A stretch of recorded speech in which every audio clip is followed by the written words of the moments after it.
Coming to you live from my apartment, it's Rob Has a Podcast. And now, here's the pod daddy ready to lead you to another earworm. I'm Rob Cesternino. Hello, everybody. Welcome back to Rob Has a Podcast. It's a feedback show, and it's a good one because I'm so excited to be back talking Survivor with, of course, the co-host of our world famous RHAP B&B. Of course, you could hear her on the Drag Race, RHAP Up, Masked Singer, and more. Please welcome back Dr. Liana Boraas. Liana, how are you? I'm doing fantastic, but I'm the plant daddy. I even brought my plants to show you. This is Carl. Yes. Hi, Carl. Yes, this is Carl. And then this is my jar of dirt that I got from a forest, and it started growing plants. And Puya said that it's not popping off, but I think it's popping off. Yes, so, I mean, looks like the definition of popping off. It's popping off. Thank you. Anyway, so I'm very happy that we are going to talk about the Plant Alliance today. We're going to talk about Carolyn wearing two different shoes. Just so many wonderful things to get into when it comes to this episode of Survivor. Lots of fun stuff. I did not know you were a plant lady. I guess you have a plant in the background. Yeah. It's a new thing. Yeah, that's like that one's not doing well, so we don't talk about that one. But my jar is doing fantastic. Carl is doing well. So really, we're just alive and thriving over here.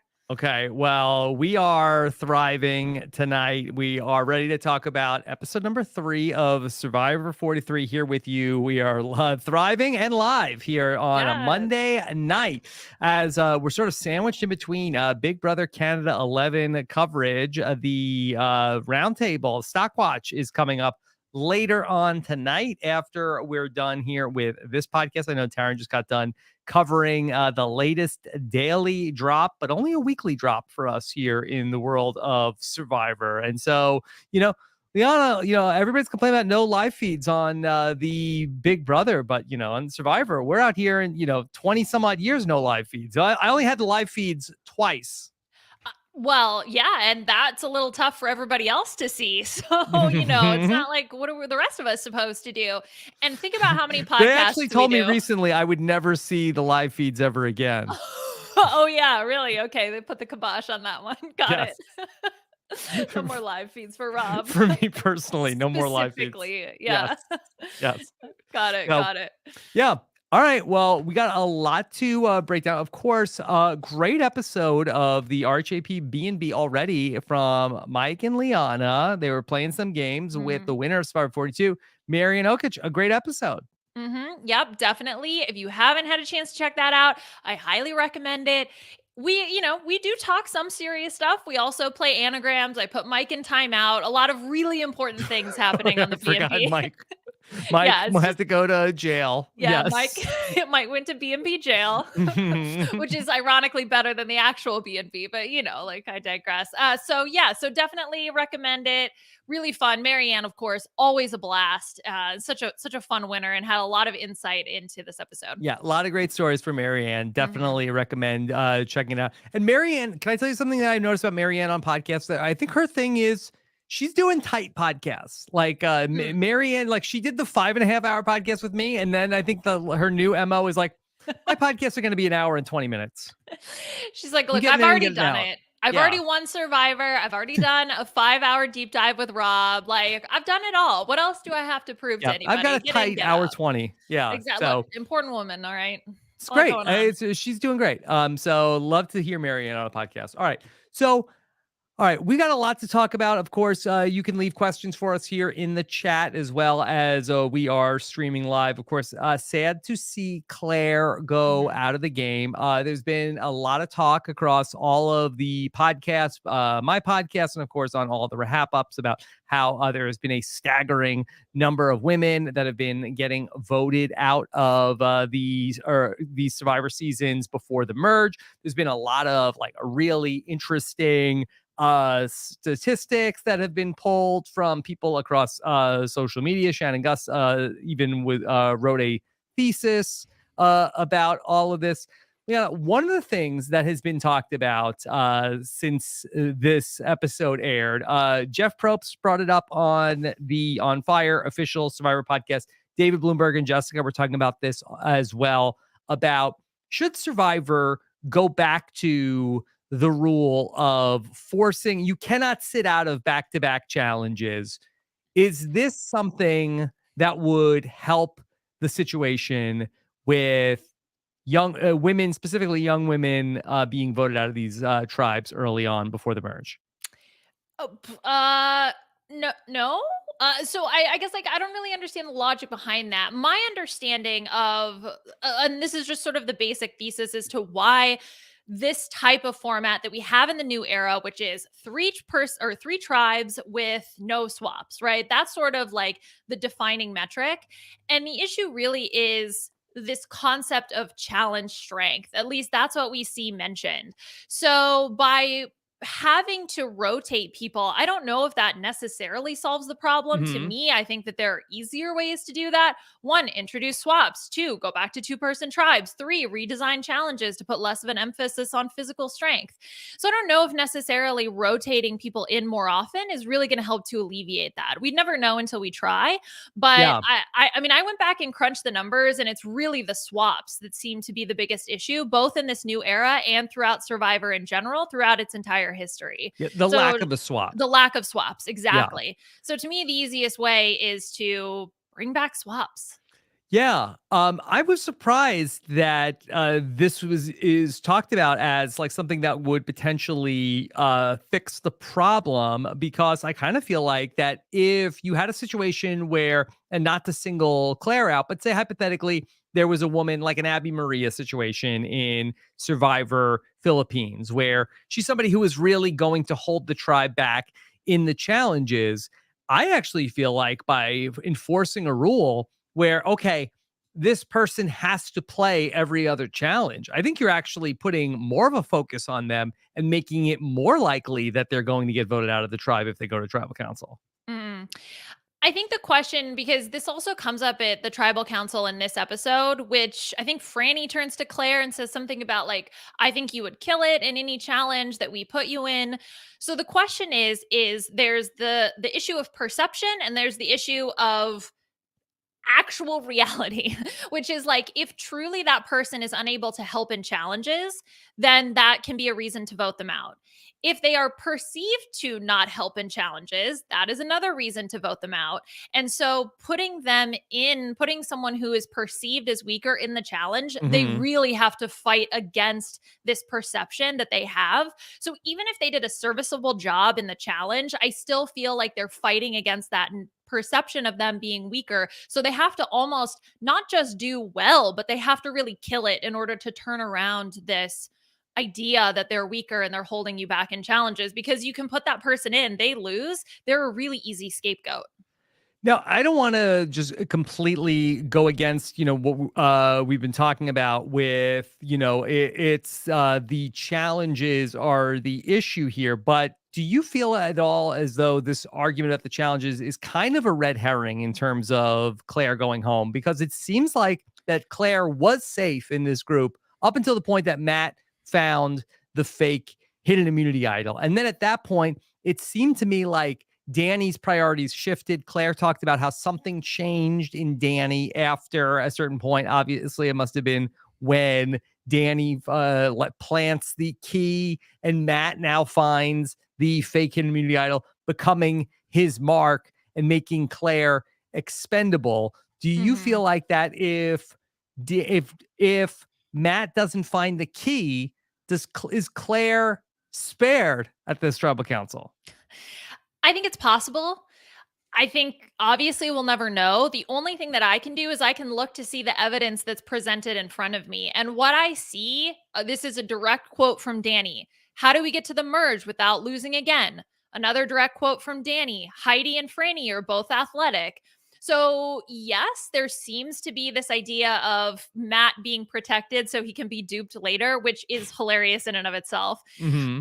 But I do think that there is still this element of challenge strength that at least we as the viewers are being told. Is that the actual decision that was made out on the island? I don't know. We Mm-hmm. can't know that. Obviously, live feeds would be super helpful. We have enough shows to complain about that with regards to. So, Who are the sponsors? Let me talk I, to them about the live feeds. okay, yes. Who would be the sponsors? Let's see. So it would have to be some sunscreen company, right? Mm-hmm. I don't know who else. Anyway, so we can think about that, petitioning to bring back live feeds on Survivor that have never existed before. But I just think that there was so much language, at least that I saw, that was really all about challenge strength. And even Heidi's language as well was like, well, Claire and I are more aligned. I don't even talk game with Josh, but I want to win challenges. So I, at least as a viewer, heard that Mm-hmm. those comments over and over and over again, that like Yeah. it's challenge strength, challenge strength, challenge strength. And then of course you have Jeff with the whole like, thing from episode Huh. 2. Huh. Yeah. Hmm. Yeah. And it's a self-fulfilling prophecy too, right? Because people are watching it, and then you sort of like take the message like, oh, okay, well, you gotta vote out this young woman on your tribe because she's holding you back in the challenges. She sat out. Okay, vote her out. That's how Mhm. this works. I think it's that. And I also think that it makes it an easy excuse to vote people out as well. Because even if there is like, let's say Danny was making this decision strategically that has absolutely nothing to do with challenge strength, right? With the whole Matt thing and Claire now being on the outs, it's an easy justification that you can use to convince other people as well. But don't you want to win challenges? But don't you not want to go back to tribal council? And so then you can even use it as an argument, even if it's not the true reason Mhm. behind your decision, you're still using it as a way to persuade others. Okay. Let's talk a little bit about the fake hidden immunity idol Mm. that we mentioned in terms of Danny and how he planted it, not plant daddy sort of way, that he got the key in the hands of Matt, and Matt ultimately went to go look at it.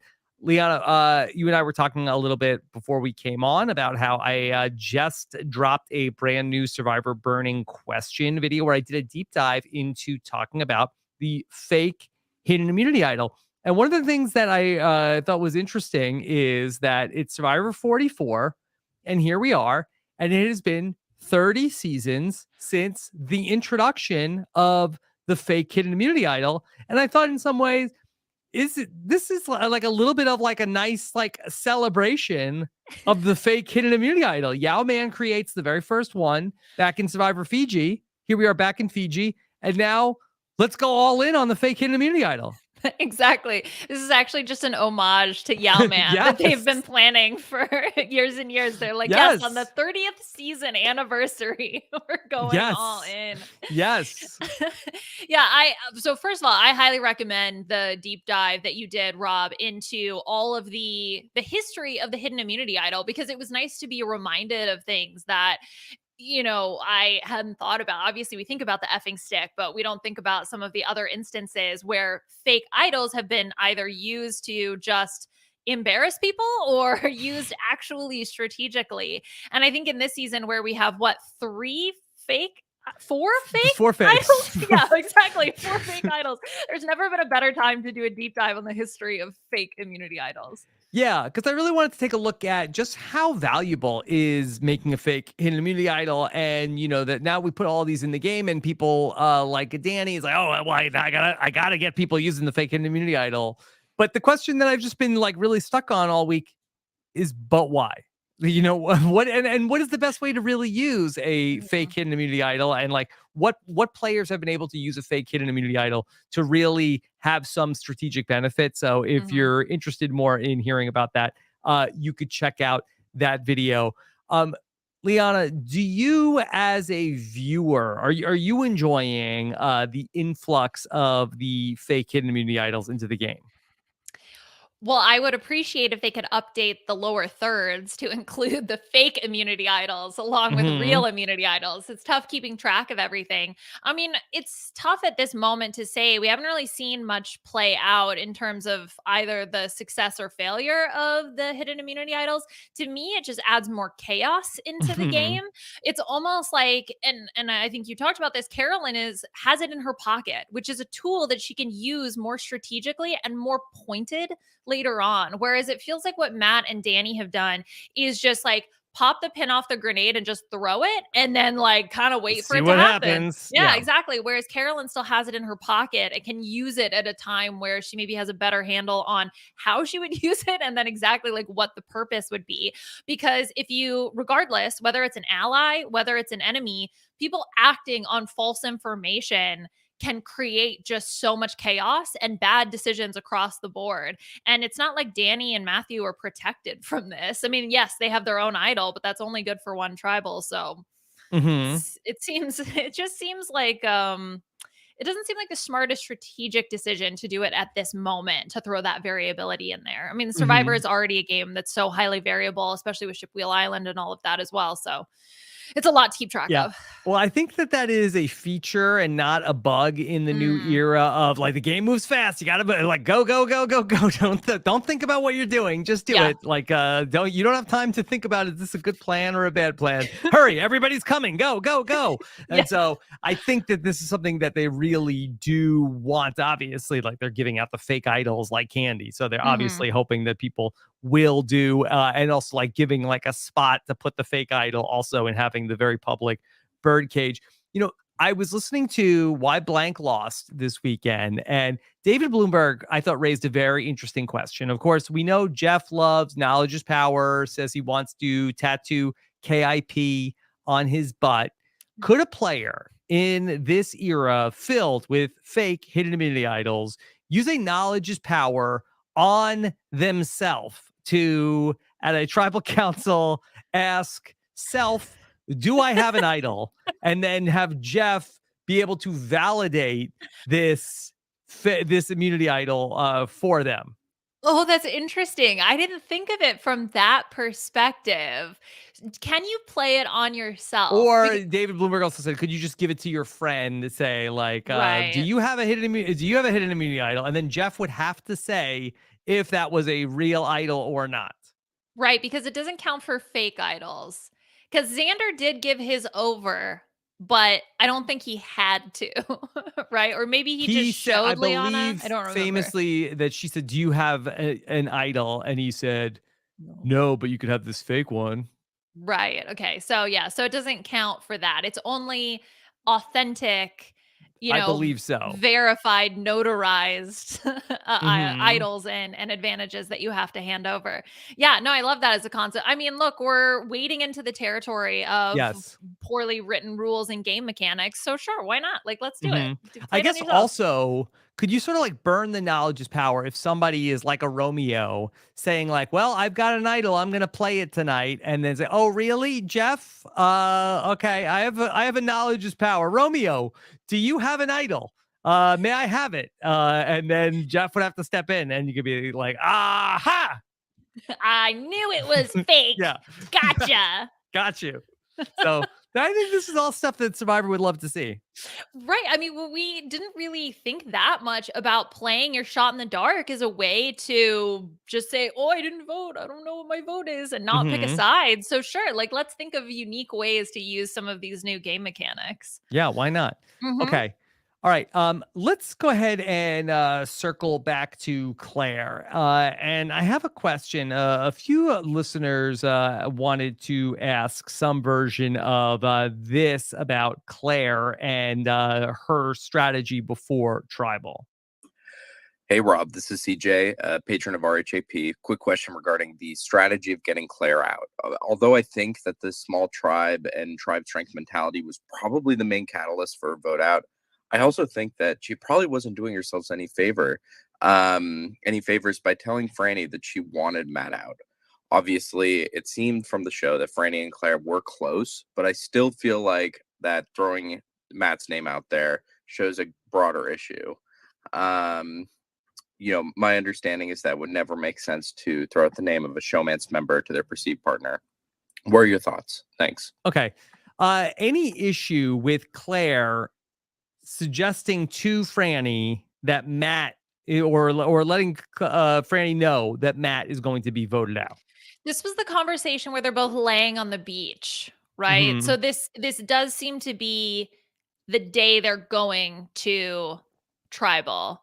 Because I think the timing does matter, right? Like how early is it that she's talking about targeting Matt? If this is the day of them going to tribal and that conversation, it felt like she was saying, yeah, we could do this, but like it felt like she wasn't saying it in a serious way that that's who she was trying to target, but maybe I'm misremembering the conversation. Yeah, and I don't think it was necessarily that Claire was targeting Matt. I think it was sort of like a foregone conclusion based off of like what had led up to that point where that Matt was kind of seen as the person on the bottom.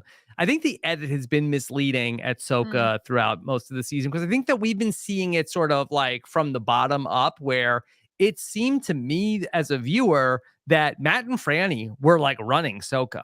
Right? Like it seemed like, oh, this is like we're being showing all about Matt and Franny, and they've got a thing with Heidi, and they've got a thing with Claire, and Danny is on the outs. He's running around. But really, based off of like what we've learned this week and from Claire's exit interview, it's sort of like, flip that around. Like Danny is sort of the person who was kind of calling the shots on Soka ultimately, and Matt and Franny were kind of at the bottom.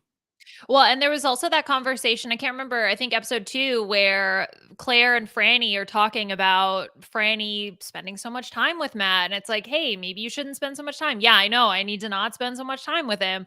So at least based on what we can kind of put together based on all the evidence is that maybe Franny was trying to distance herself from Matt, recognizing that he might be the person to be targeted based on the fact that he had lost his vote. So I don't necessarily think that Claire was, going so gung ho. If anything, Franny was the one who was doing the most fighting for Claire to stay, even though Claire had said, the thing about Matt. Okay. Liana, let's talk a little. I don't know what I thought about Matt from BB19. The serial guy? Another person in a showmance, Yeah. famously. So what are you trying to do? So Liana, you yourself know a thing about iconic romances, okay? What has been your feeling on the Matt and Franny relationship? They're just two dorky magnets. Two Rob. dorky magnets. No, it's fun. It's funny because I feel like what we see from them are just these little random weirdo snippets. Yes. It's not even them having a conversation about their history or where they, something that's really showing them bonding on a deeper level. It's like Matt joking about his big long rod, them talking about how they're going to go on a road trip. Yeah, I heard. Can we go on a road trip together? Yeah, I would love it. I would love to go on a road trip together. Okay. All right. Oh, boy. Okay. Phil Kogan, are you listening? They would love to go on a road trip. Talk about a road trip. Tally ho. Yeah. Tally ho, yes. Yeah, the stick bug thing. So it's interesting that that they're showing their romance in this very just sort of goofy, silly, almost like middle schoolers flirting. I think it was Claire's confessional that she said they can bond over things like Star Wars and being nerdy in high school together. What a drive-by. Yeah. Right? I love it. Yeah. We did not get to see them talking about Star Wars, although I guess with Kane swinging the sword around, it was reminding us of the Star Wars kid. I feel like that came up on the B&B, right? Yeah, like the meme, the Star Wars kid with the broom or whatever. Yeah. Okay. I thought this was pretty funny. I was going back, I was watching the episode before, and so Matt finds the hidden immunity idol, okay? And or at least he thinks he does. He's very excited, okay? Papa. Okay. Then we see Danny confront him. And I wanted to know, look, we are not Carson, okay? We are not body language experts or anything like that. True. But tell me that, do you feel like that is Matt convincing here, telling Danny that he does not have the idol? I swear I didn't find anything. I swear I didn't find it. Okay, I don't believe you. I like swear it. Okay. I like No. swear it. I don't believe you. Just straight up calls him out. That moment also, I don't know, the video of that, Danny's face, he's like looking up at Matt. Because is this where Josh is there too? Yes. Because Danny is like looking up at Matt and he's like there's something funny about his face that he's like just definitely not believing him at all whatsoever. I mean, Mhm. clearly Danny has more information, but no, Matt is not convincing. Matt immediately turns to Danny, immediately confesses to Josh. Matt strikes me as the type of guy that just like, oh, bless his heart, he couldn't pull off a lie. Yeah. Danny knows what's up. In fact, that he actually has the episode title. Do you know what the name of this week's episode was? No, what was it? I believe it's Sneaky Little Snake is the name of the episode, and Danny is the one who actually says it. Daddy boy, you sneaky little snake, you sneaky little snake. Yeah. Yeah. He wait, hold on. He had a lot of really great fun character moments with that. Yeah, you naughty boy, you sneaky little snake, Mhm. you're my boy. Also the whole segment of him being like, I am literally leading them right to the idol. How are they not finding the idol that I'm leading them to? And him giving them lessons. Be sure to stick your hand in Yeah, every be sure to single look trick. down Be here sure to and all these little did you look things. down there? Yeah, it's like a parent on Christmas Day with their kid. Be like, did you look behind the tree? Are you sure? Yeah. Did you get all the presents? Yeah, it's a little bit more. I know you. There's been a lot of talk of the Tooth Fairy recently. It's probably of all the holidays, probably the most like Easter, where there's been like I think because somehow like the parent like the kids don't ask any questions about how did the parents get like a roadmap of everything. It's like, hey, did you check behind the toaster? I feel like that's a good place. Yes, I feel like that's where he would hide one there. I think. yeah, I don't know. I really feel like the Easter Bunny would Did you pick up back the there. cushion of the couch? I feel like Be sure to root your hand in around there. And it's like, oh, but what if no, there's no, no. I keep looking. I think I'm pretty sure. yeah, you know, did you check? Are you sure? Check again. Check again. But it was also really funny because Matt was like, but aren't there snakes down there? No, no, they're up in the trees. They're Ask up in the Carolyn. top, not at the roots. Don't worry, you're fine. You're fine. Yeah. Now this is 2 episodes in a row that Matt has had the episode title about him. Last week was 2 dorky magnets, and then this week, sneaky little snake. What do we know? What episode 1 was? Was it also about Episode him? 1 was like I think it was called "I Can't Wait to Meet Jeff," and I don't think that was about him. Okay. And I'm all not right. sure what the episode 4 title is. Okay, because could be Matt, our main character here, but it's more like everything is revolving around him, right? Because those quotes were said about him. He didn't say it, right? Because I think Franny said the first one, Danny said the second one. So I don't know. All roads lead to lead to Matt. Let's talk about the tribe with the other Matt on this season, and let's see what's going on over at Ratu. Okay, Ratu, we got to see. They're just trying to make a run for being the fun tribe. Ratu. They're really trying. Like they have really stiff competition is the problem, but they are doing their best. Yeah. Okay. We saw first that Kane was, not only singing the Canadian national anthem, and they must be very bored that they're just like gathered around listening to Kane sing the Canadian national anthem. Although, as I heard on the B&B, Marianne did start that. She did it first. Credit to Marianne. Yep. Yeah. Yes. Okay. Trailblazer. And then we saw Kane breaking out the sword and talking about how he loves Dungeons and Dragons. He is the dungeon master. Liana, are you one of the many scores of people who is into the D&D besides the B&B?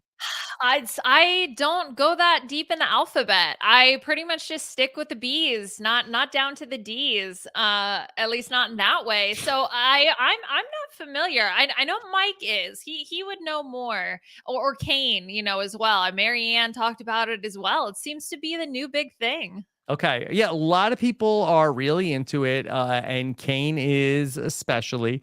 I thought this was pretty interesting. Okay. So here is something that a post that got tagged on Reddit from a user Seawood AUS, I think that's Australia, 17, and found this on this is a screenshot from Instagram. And Liana, I think that we could be getting ready for another Survivor movie promo tie-in, first of the new era. What? Okay. All right. Check this out, Okay. Liana. Okay. Let me see. Here we go. All right. So here was this scene with the sword, and here's Mhm. Kane. Survivor CBS said, "Are Dungeons and Dragons right up your alley?" Sorry, I can't talk. Are Dungeons and Dragons right up your alley with swords crossing and the dragon? Then hashtag Survivor 44 and hashtag D&D movie may just be exactly what you need. Wait, is that a real thing? Or are they just trying to cross promote? Is D&D movie a thing? So there is a Dungeons and Dragons movie which is Yes. coming out soon. That I believe that it opens up March 31st. And Oh do my you gosh. think, Liana, that is this? And I'm not sure. Distributed by Paramount Pictures, is the corporate synergy real? That is the entire theme of this season, reverse engineered to promote Dungeons and Dragons, Honor Among Thieves. Oh my gosh. You're blowing my mind right now, Rob. Is that why we learned about the gargoyle in this episode? Is there a gargoyle character in Dungeons and Dragons Honor Among Thieves? I don't know, but like look at the torch snuffer that I just Yeah. wonder. The sword and the shield, like there's so many things that seem, we're loving it, but so many things seem out of place for Survivor. Survivor CBS is tweeting about hashtag D&D movie. Either this is corporate synergy, or after the fact they were like, hey, you know it would be a great tie-in. Why are they winking at me? Why are they winking at the end? Why is it a winking emoji? Like, yeah, there's a winking emoji. Yeah. So okay, all right. interesting. Let me give you the plot synopsis. A charming thief and a band of unlikely adventurers embark on an epic quest to retrieve a long-lost relic, but their charming adventure goes dangerously awry when they run afoul of the wrong people. I mean, that sounds like this Survivor season. Mhm. The charming thief is, I guess, Matthew? Could be. Would he be the thief? Was the one who got the idol. I don't know. I mean, the shot in the dark is like one of the dice. Yeah. Yep. Mhm. It's a saving throw. Yeah. I love Kane also in this episode. When he was talking about the sword, he didn't even talk about it within the context of the immunity challenge. He was just like, I got myself a sword at the last challenge. Like he just found it somewhere. And now Mhm. it's like his prop. Like it wasn't even tied to the immunity idol at all. I feel like that's even more reason to think that this is all a tie-in. Maybe Kane was paid off for the promo. I don't know. Or they cast him for this reason. Maybe there's like, oh, we need a Dungeons and Dragons person. They're showing a lot of like him like wielding the sword around, so much so that Liana, when they got it back at the challenge, Jeff like went to go put it back into the shield. He's like, oh, this was somebody messing with this. Yeah, this sword's been through something. It's been through something. That's what he said. Yeah. Kane's like, oh, that would be me. Yeah. Oh no, he's like looking around like, who would have done that? I don't know. And then also, I mean, Kane gets knighted as well, Got which knighted. Jeff seemed confused about. So I think the direct quote was Survivor night. I don't know. Take the sword. Do you think, Liana, that we are going to get some sort of like Dungeons and Dragons reward coming up here in the next couple of weeks? Like, do you think they get to watch the movie? Boy, that would think? seem Like, so weird in the they get new to play the era game? of like, I mean, it was weird in the old era where we had Gulliver's Travels and then Of course, the what was the Adam Sandler movie where he had a sister? Jack and Jack Jill and Jill, yeah. yes, famously. And I feel like that there was another a more recent movie that I can't recall what it was.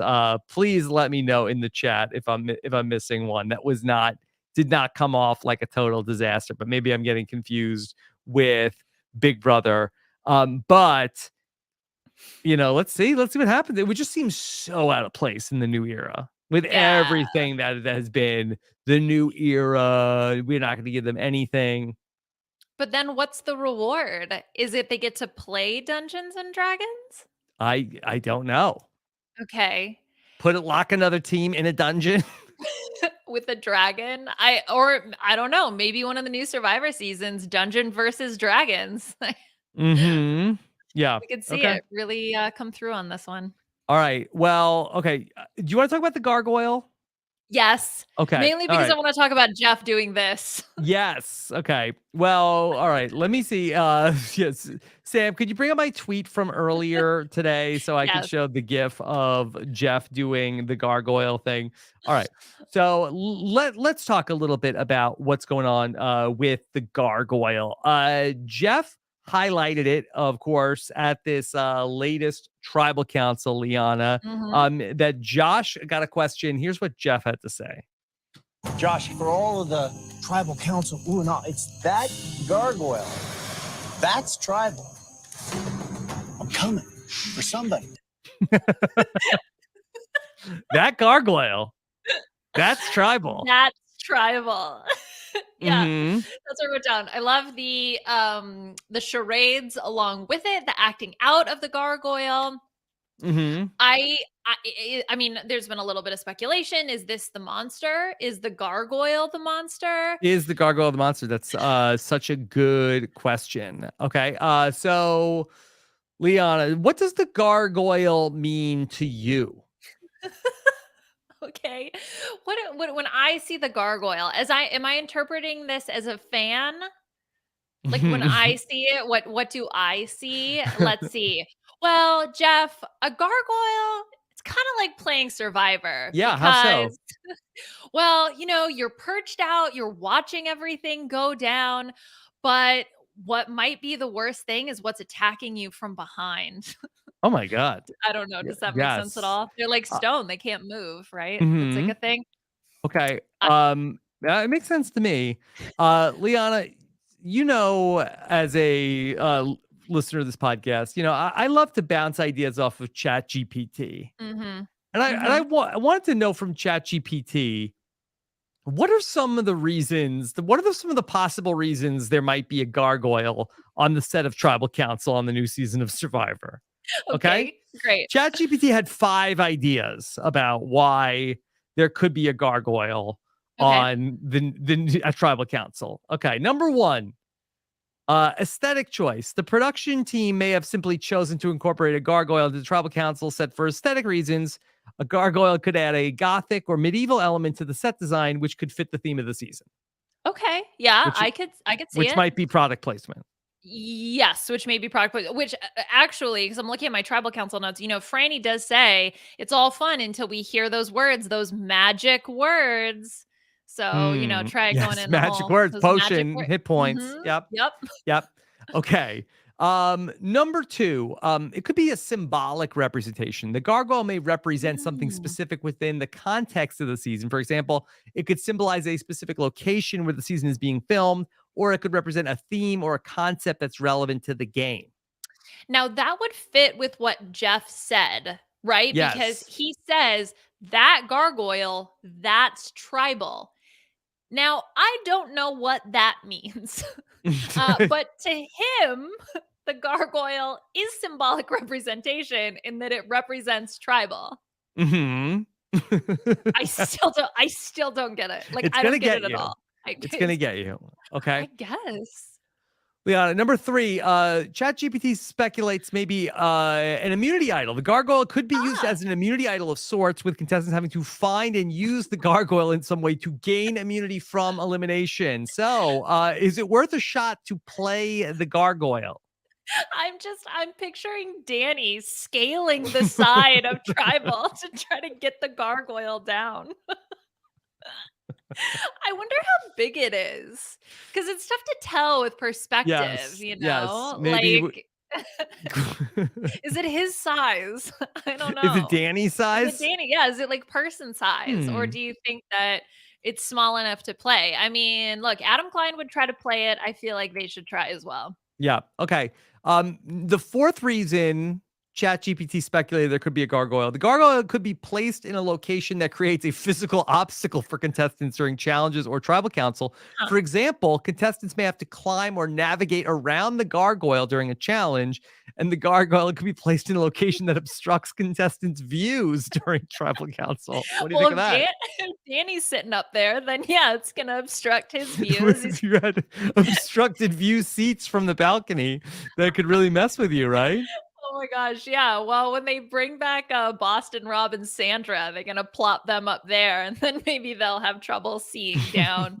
I mean, we did have the cube, which we talked about on the B&B and the immunity. So maybe the gargoyle is gonna make a special appearance in one of the immunity challenges. We don't know Maybe it yet. represents the dice from the Dungeons and Dragons movie. Exactly. Yeah. And finally, the gargoyle could be there for superstition. The production team may have included the gargoyle on the set as a nod to superstitions or legends associated with gargoyles. I would love to be part of that production meeting. It's Mhm. like, we need something to bring ourselves some good luck. What should we do? A rabbit's foot? No. A No. giant stone gargoyle? Well, Yes. Liana, when we went through all of the 40 seasons of Survivor, that there used to be like a little bit more, like, especially like going back to Borneo, like the idea of like, oh, the island is cursed. The island has powers that, Mhm. okay, oh, Joel killed a snake, and that's why a sneaky little snake, and that's why Mhm. he got voted out. And everybody who did this, something happened to them. That could they be bringing that back with the like if you don't look at the don't salute the gargoyle As you walk in. as you walk in. Bad luck, 7 years bad luck. Or maybe you have to like there's statues where you have to like rub someone's toe or Yes. something to like tap the nose of the gargoyle, Yes. something Did like that. Claire give the gargoyle the stank face? Exactly. I mean, that explains it. Mm-hmm. I think I think that ChatGPT was on to something with the first couple, lost the plot a little bit That's what towards it the end. does. That's what it does. Yeah. Okay. All right. Well, we got a question about the gargoyles from a friend of the podcast, Naomi Calhoun, who wanted to know that do you think or can you think of any former survivors that would be great gargoyles a la Rob and Sandra on Island of the Idols? Ooh, okay. So we're not talking giant heads. We're talking them as like gargoyles standing there. What else is common about gargoyle iconography? They have water coming out of their mouths. I feel like sometimes there's spouts for Mm. like drainage. So who vomited the most on Oh my Survivor? God. Most vomit on Survivor? Because that's like, it could be word vomit too. So maybe like Christian Hubicki, for example, could be up there, just sort Mhm. of, as he Yeah, too stood, bad it could this be in that isn't pose. Outlast. Well, yeah, that would be how much salmon did you have Mhm. today? That would be a whole nother conversation. Yeah. I do believe that famously Dr. Allison Mm. ate the bad wrap sandwiches and I believe it was that she got asked that are you doing yoga? Oh Right? yeah, right, yeah. Angelina wanted to know, are you in Yoga. downward dog right now? Are you doing yoga? Yeah. Yeah, But I do think that the clear answer, and I think a real misfire mm, from Survivor, as Tara in the chat says, boy, didn't mm, they miss an opportunity for a Russell Gargoyle? mhm, mhm. That's a thing of nightmares. I don't know. Maybe they spared us one. by Mhm. not having to go to tribal Yeah. and stare at a stone Russell Hant staring down at you. Well, I love ChatGPT, but I also love the Dolly Mini. And I have been trying to get on the Dolly 2 all afternoon, but it's down Ah, to get the Russell Hands gargoyle to see what that looks like. I have not seen it. I am not able to visualize that yet, but I'm hoping that before too long, please let me get some other Dolly generated Survivor gargoyles. okay, yes, good. We would be doing the world a disservice if you didn't fully explore that. Yeah, for sure. Yes. Okay. Somebody in the chat, Puya says Liana downplaying how much she loved gargoyles as a kid growing up. I see. Puya, stop. Is he doxing you? You really love gargoyles? Yeah. Should I be a total nerd about? I mean, look, we're Sure. Let your embracing. Matt and Franny flag fly. Okay, so NECA created they created action figures of the NECA, gargoyles. not the lady that was on Survivor. No, like the company NECA. Okay. So yes, I have Demona and I have Goliath because Ooh. I loved the TV show Gargoyles growing up. So this is another reason why this episode is perfect for me. But this is Okay. different because they What were is the TV show Gargoyles? okay. I've never heard of this. Oh my gosh, I'm so glad you asked. Okay, so this is a TV show. It ran for 3 seasons. There's a board game. There were action figures. This is like a reissue. There were a bunch of action figures also when it was popular. And essentially, it was a TV show about these creatures called gargoyles that are like real life.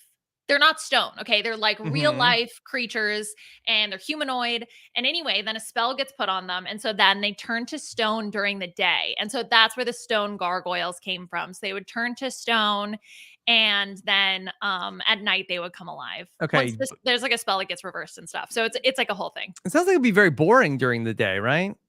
Well, most of the episodes were at night. Okay, got it. Because yeah, they would just be like frozen in stone during the day. Quite Mhm. boring. Quite boring. But I mean, tribal council is at night. Yeah, this is like a So- reverse gargoyle situation because they're stone at nighttime. They must maybe right. they come alive during the day. It's out there causing chaos during the day. Yeah. Yes. It's an obstacle for immunity challenges, perhaps. Maybe. Okay. So Liana, that I feel like this is something else that I feel like I have not heard anybody else in the Survivor community talking about. That I think that Jeff has soft launched a new Survivor catchphrase on us this season. Okay, hit me with it. Okay. All right. So this was Jeff last week at the challenge. He was describing, okay, here we have, there's a toolkit, and then the people who come in second, they're going to get a somewhat smaller toolkit. And then after that, okay. Third tribe to finish, otherwise known as the losers. Okay. Third tribe, otherwise known as the losers. I feel like that was a little extra. Okay, But yeah. Liana, this week, the episode 3. Last tribe to finish, otherwise known as the losers. Otherwise known as the losers. Is this a thing? It's a thing. I wrote it down too because I was like, I think Jeff has been saying this a lot. The otherwise known as the losers. I think it goes along with the whole sorry for you thing. It's part of his new repertoire of phrases. He did call, I went back to the first episode also. He did call the team that comes in third, the losers will go to tribal council. I don't know if that has been part of his vernacular for seasons past, but the otherwise known as the losers is definitely here to stay. Oh my gosh, I can't wait to look out for that in the next episode. Otherwise known as the losers. How long until we get at CBS.com do we get the otherwise known as the losers on a t-shirt? It's a bit long to put on the parchment, but you know what? I would buy that t-shirt. I'm the target audience for this. Do you think Jeff just brainstorms on his own and starts saying them, or do you think he like consults with the team? I don't think he consults with the team. I think that, well, have you listened to the On Fire podcast? No, I have Okay. not. Well, it sounds like that Jeff is like a lot of like thinking things through. And Jeff, it seems like he's constantly like thinking of new ideas for Survivor and just running through like ideas in his head and bouncing them off of his friend that invented the exploding kittens card game. And I think he comes in, and we know the legend of Survivor Guy. Survivor Guy just comes to him and brings him these things. But it's so funny to me because, Liana, that the whole like ethos of the new era is that we're here, like tell your stories, that you could like come out to Survivor, but for whatever reason, the team that comes in last in the immunity challenge, sorry for you, losers. Like, it's just all about like we're here to tell your story and you can embrace you. But if you lose that challenge, you get humiliated. That's why Jeff is so big on like ragging on Claire for not competing in the challenge. He's like, you're not going to compete, loser. Okay, whatever. Otherwise known as the loser who sits out of the challenge. Just some casual bullying. It's Let's fine. see. What is Sam is showing me something here in the chat. What is this? The challenge is on hooded sweatshirt. Okay, but that is not a Wait, on the back. Is it on the back? Yeah. What does it say on the back, Sam? Is Does there it anything on the say back, or is otherwise it showing known us as the that there's loser? other that there's a lot of challenge merch? Okay, you See, can't. It's not available in triple XL, by the way. All right. Oh boy. So yeah, otherwise known as the losers. Let's see that boy come around like 8:32 on Wednesday night. I'm gonna be on the edge of my seat, Liana. Yeah, you just gotta wait. Is he gonna drop it three times in a row? That's a pattern. That's a trend. Yes, Exactly. for sure. Otherwise known as the losers. Okay. All right. Wait. Sam is showing us another thing from the CBS store. Okay. What is this? Survivor: The Tribe Has Spoken laser engraved cutting board. Are you just okay? sending us random things from the? Yeah, I mean save this for when what's it called on the B&B when you do the prices right? Oh yeah, the Price is Rourke, and we need more Price is snacks. Rourke. Is that what it says? The tribe has spoken, and we need more snacks. And that does not exactly roll off the tongue. I'm waiting for that one. Yeah, shouldn't that, I mean that couldn't you call it like the chopping block? I mean, it literally is a cutting board. Like, wouldn't that make more sense? Yes, it Or would. is that more Big Brother? Put that in the Big Brother put square. it on the block. Yeah. Okay. For sure. All right. We still have more Survivor stuff to talk about because let's go back to Ratu. Okay. And we had the whole saga of plant lady and plant daddy. Okay. Let's talk about this. We are the plant lady and the plant daddy. Okay. Plant lady and plant daddy. What do you think about this branding? Well, plant lady for Jamie is good, right? She has the necklace. She's already, branded in terms of being plant lady. It's a little generic, but you know what? She can go for it. My question is, did Matt agree, or Matthew? Is it Matthew and then Matt? Is that what we're? I believe it is. Yes, I believe it's Matt Daddy, Matthew or Plant Daddy. I believe either of those titles will suffice. Great. Well, see, the thing is I don't know if Plant Daddy agreed to being called Plant Daddy. I don't think so because after Jamie finds the idol, Plant Daddy gives a confessional that says, I am happy to be Plant Daddy to her plant mommy, plant lady, whatever she wants to be. I mean, he's plant daddy, plant lady, whatever. I don't care. I don't think so. Should he be, to fit with the whole Dungeons and Dragons thing, should he be like Plant King? Plant King. Yeah, like Liver King, but for vegans. Yeah, I mean, like Liver King. Does he eat a lot of? Does he eat only plants? Does he Plant King? See, I think for Matthew, I feel like he doesn't really embrace Plant Daddy because I mean he has talked about he is a real dad. So I see. I feel like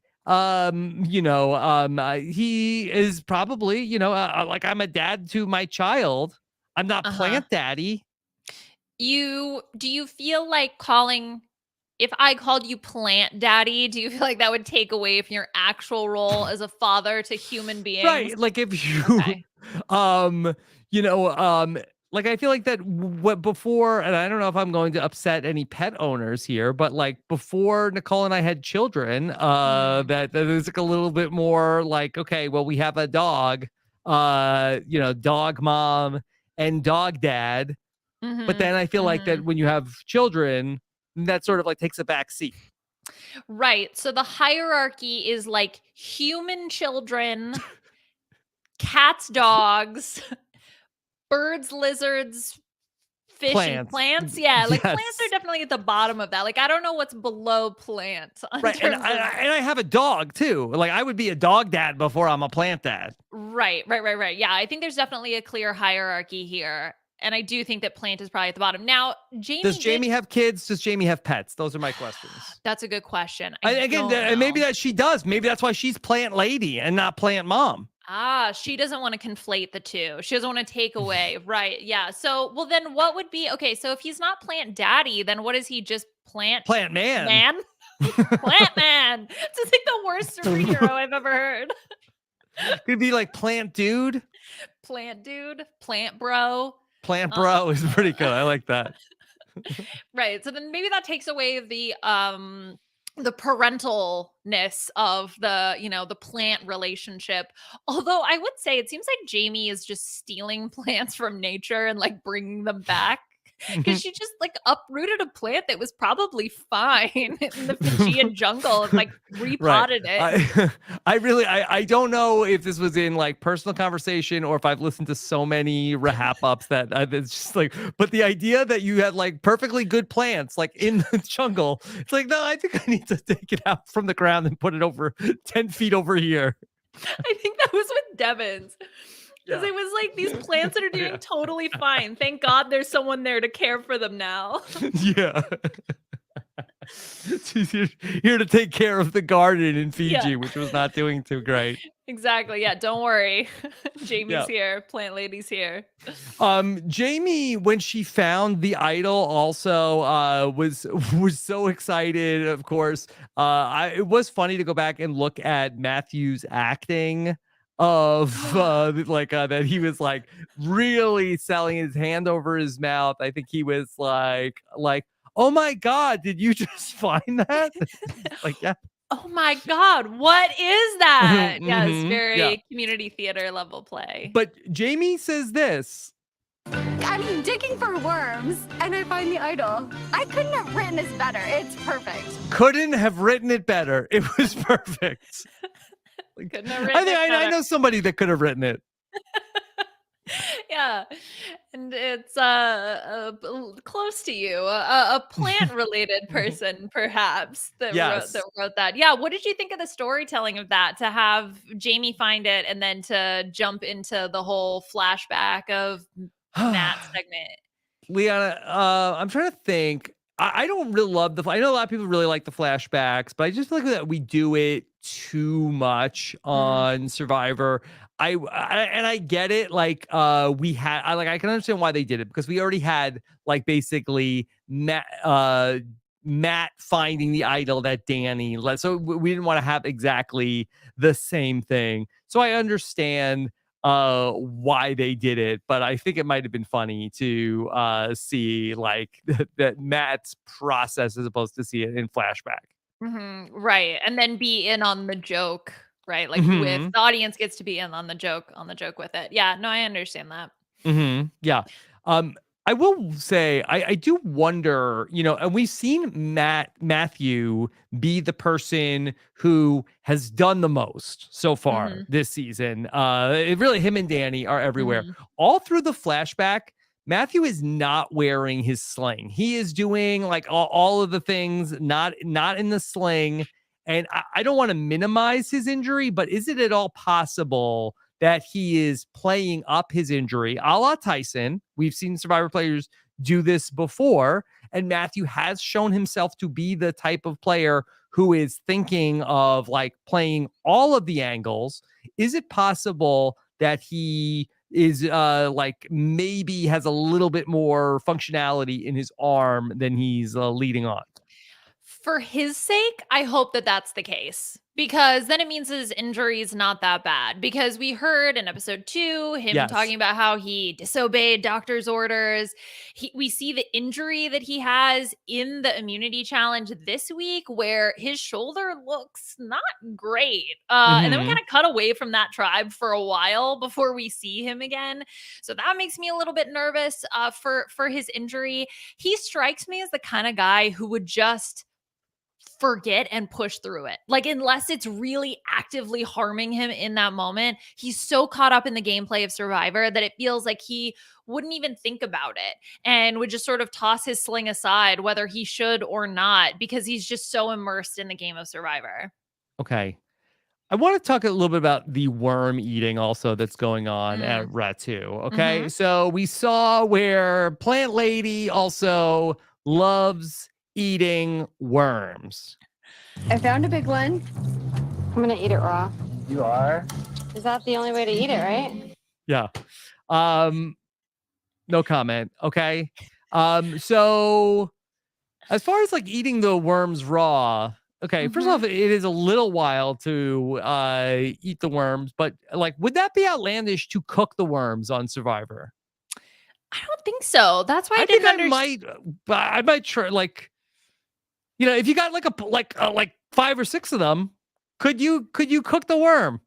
Yeah. I mean, all you're getting rid of really is the water. It's not like you're losing protein, which I did look it up because Plant Daddy said 70% protein. Is that and accurate? That's correct. That's accurate. Earthworms contain 60 to 70% protein. So, yeah.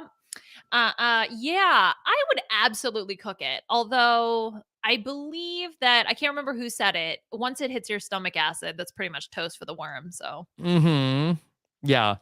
Okay. So we'll see. I feel like you know, it's the new era. Look, there's no food. You gotta like make it work. yep, gotta eat those worms. And Jamie did say she loves hunting for worms. She did. Does she do that? Does Plant Lady do that a lot? Do you think the plants need the worms?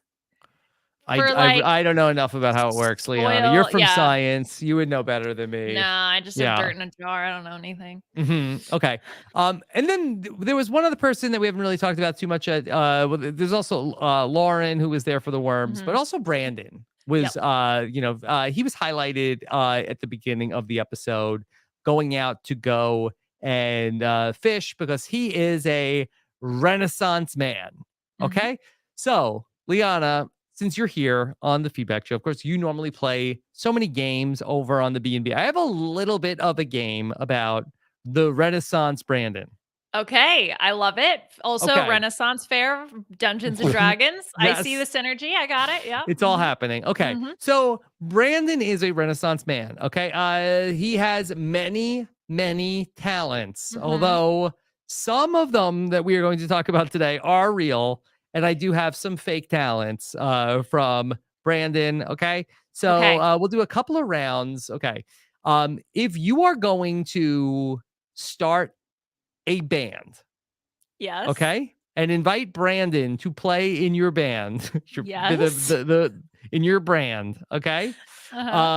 Which of these instruments could Brandon not play? Okay. Okay. Yes. Okay. We have the drums, Okay. the sax, or the piano.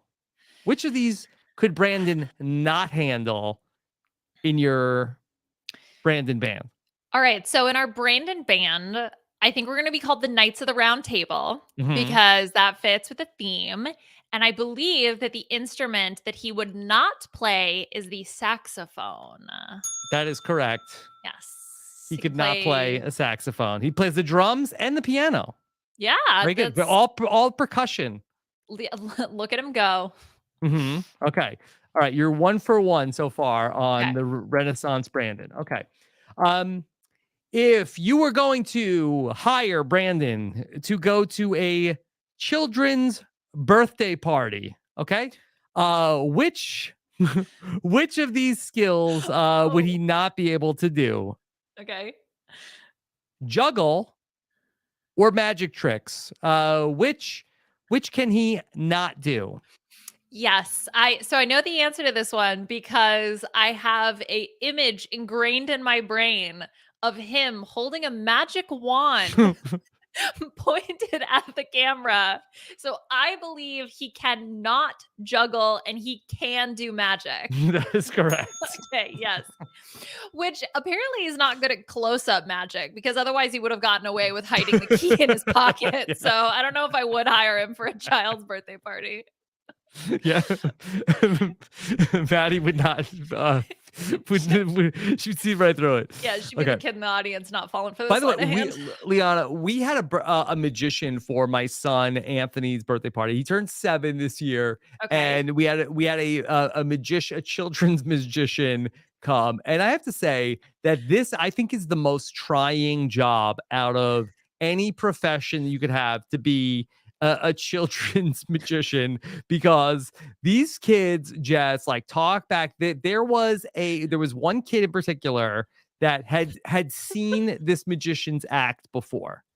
He had this local magician had been to the school, and this child had seen his act before, and he was going full spoilers. And so as the magician is going through his act, this kid is now like calling out those shots of what's going to happen.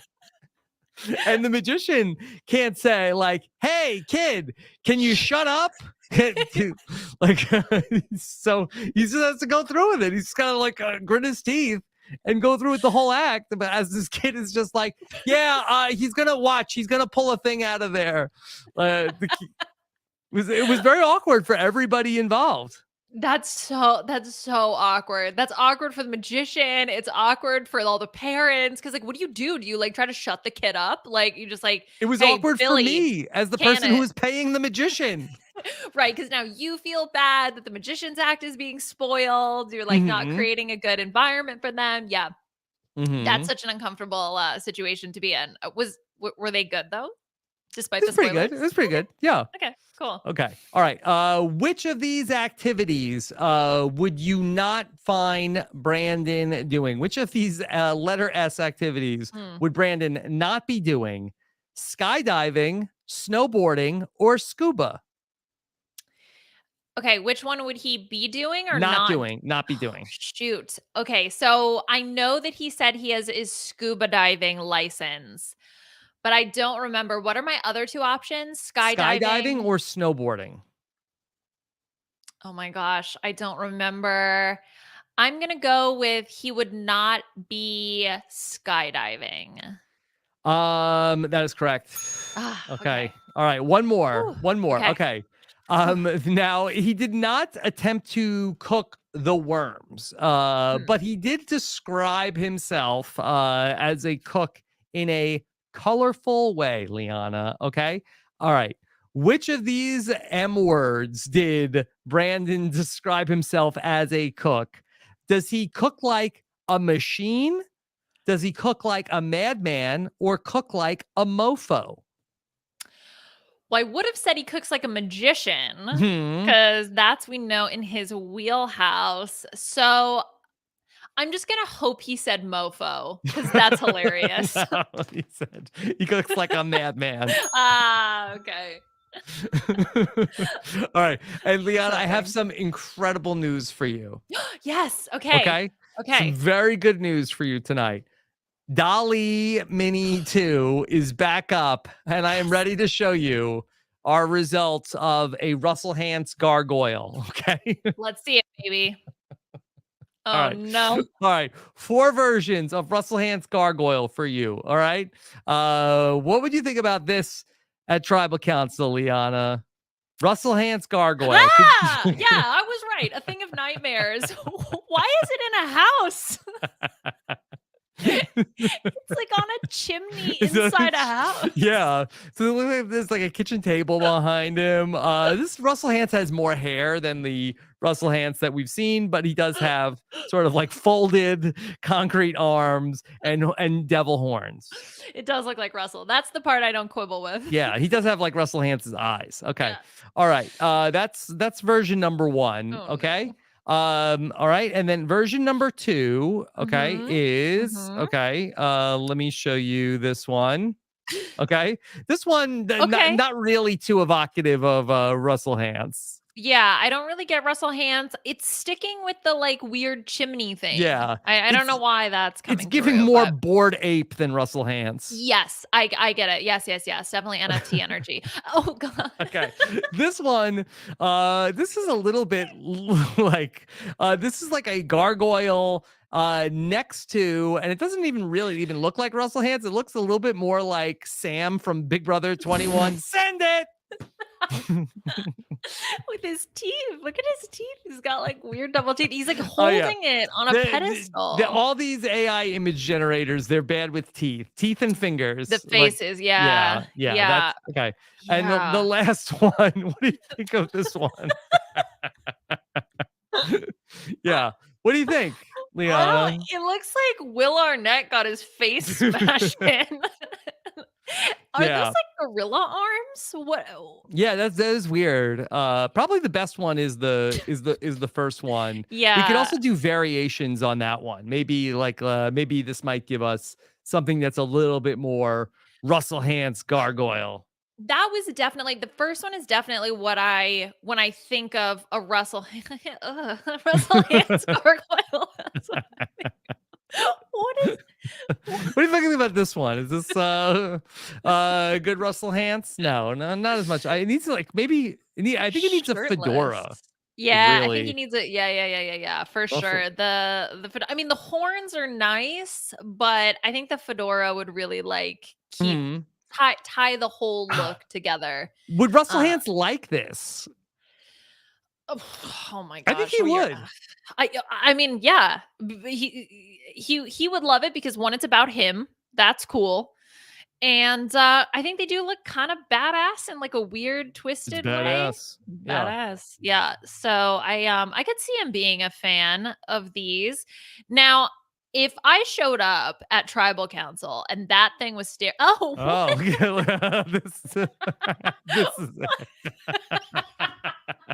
this is a good one, right? Yeah, that's a good one. I mean, that's because look, Survivor. What are you even doing? Yeah, why didn't you make this? This is great. And you know what? I crap on Big Brother a lot. Like Big Brother would do this before Survivor would do this. Like they would have like in the like up on the walls, like there's the Paul gargoyle. I mean, we've seen oil paintings now of previous BB can contestants that look questionable. Yeah. So I think go full gargoyle. I don't really get that one's another one. Yeah, just like chilling on the side. I think we had it. I think this is the Russell gargoyle. We'll save this. Okay, that's good. Yeah, save that one. I I'll don't send really it to him. The frog one. That's weird. It's a little weird. Okay. But yeah, okay. For the next Island of the Idols, I think we got it.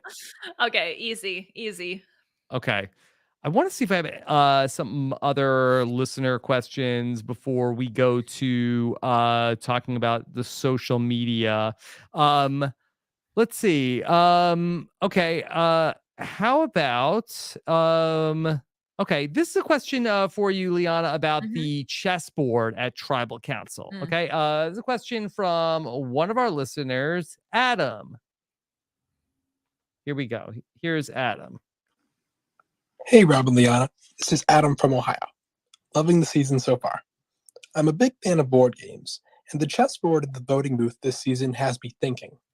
While I understand why Survivor chose a chessboard from a thematic sense, I kind of wonder if they missed an opportunity to use a different board game for one of many different reasons. And since Liana is on the B&B, which is all about games, and Rob has been doing RHAP game nights, that you two could be perfect to brainstorm this. A few initial thoughts I had were to use Clue and use the confidential envelope in place of the voting urn. I think another reality show's already use using the dice Clue. popper on the board to make a shot in the dark attempt more dramatic. and probably easier for the camera to film than a regular dice would be. So what do you think? If you could control which board game got placed in the voting booth, what would it be? Love to hear your thoughts. Bye. I mean, it's got to be Sorry. Sorry for Sorry you. Yeah.